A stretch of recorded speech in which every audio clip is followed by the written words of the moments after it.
নমস্কার, আমি ব্রততী রান্নাঘরে আপনাদের সবাইকে স্বাগত। আজ আমি করে দেখাবো চিকেন পাকোড়া। ঘরে থাকা সামান্য কিছু উপকরণ দিয়েই আমি এটা করেছি, আর খুব সামান্য পরিমাণে আমি চিকেন এখানে ইউজ করেছি। তোমরা অতি সহজেই এটা বানিয়ে ফেলতে পারবে। তোমাদের যদি এই রেসিপিটা ভালো লাগে অবশ্যই লাইক করবে, কমেন্ট করবে, আর নতুন বন্ধু হলে আমার পাশে থাকবে। চলো তাহলে দেখে নেওয়া যাক কিভাবে এটা বানায়। চিকেন পকোড়া বানানোর জন্য প্রথমেই আমি চিকেনটাকে একটু লেবু, গোলমরিচ আর লবণ দিয়ে আধা ঘন্টার জন্য ম্যারিনেট করে নেব। আমার চিকেনটা ম্যারিনেট করা হয়ে গেছে। আমি এবার এই চিকেনগুলোকে একটু ছোট ছোট করে টুকরো করে কেটে নেব। আমার চিকেনটা কুচি করা হয়ে গেছে। এবার আমি এর মধ্যে একে একে দিয়ে দেব পেঁয়াজ কুচি,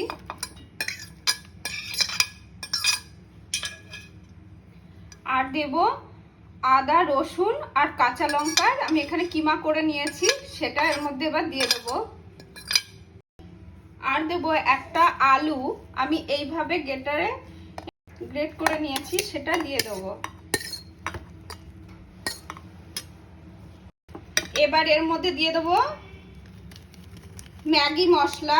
যে ম্যাগির মধ্যে যে মশলাটা থাকে সেটা এক প্যাকেট আমি এর মধ্যে দিয়ে দিলাম। ম্যারিনেট করার সময় আমি একটু লবণ দিয়েছিলাম, আরও একটু লবণ আমি দিয়ে দিলাম। এবার দেব একটু হলুদ গুঁড়ো, আর দেব একটু লঙ্কার গুঁড়ো,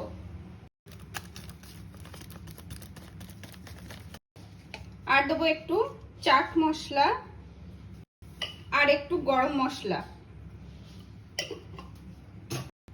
এবার দেব একটা ডিম,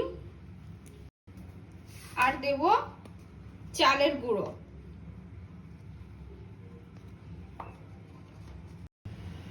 আর কিছুটা বাদাম আমি ভেজে গুঁড়ো করে নিয়েছি, সেটা এর মধ্যে দিয়ে দেবো, চীনা বাদাম।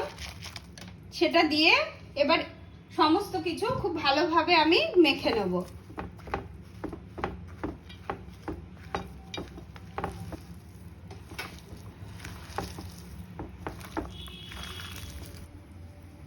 আমার চিকেনটা সব মেখে নিয়েছি।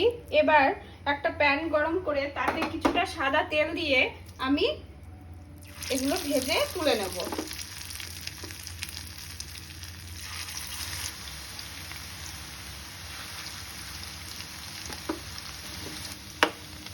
আমার চিকেন পকোড়াগুলো ভাজা হয়ে গেছে।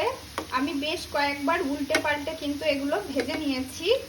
তোমরা অবশ্যই এটা ভাজার সময় গ্যাসের ফ্লেমটা কিন্তু লো করে রাখবে, তা না হলে কিন্তু চিকেনটা আর আলুটা সিদ্ধ হবে না। কারণ আমি এর মধ্যে কিন্তু চিকেন আর আলুটা কাঁচা ইউজ করেছি। যদি এখানে গ্যাসের ফ্লেমটা হাই করা থাকে তাহলে উপরটা লাল হয়ে যাবে কিন্তু ভিতরটা সিদ্ধ হবে না।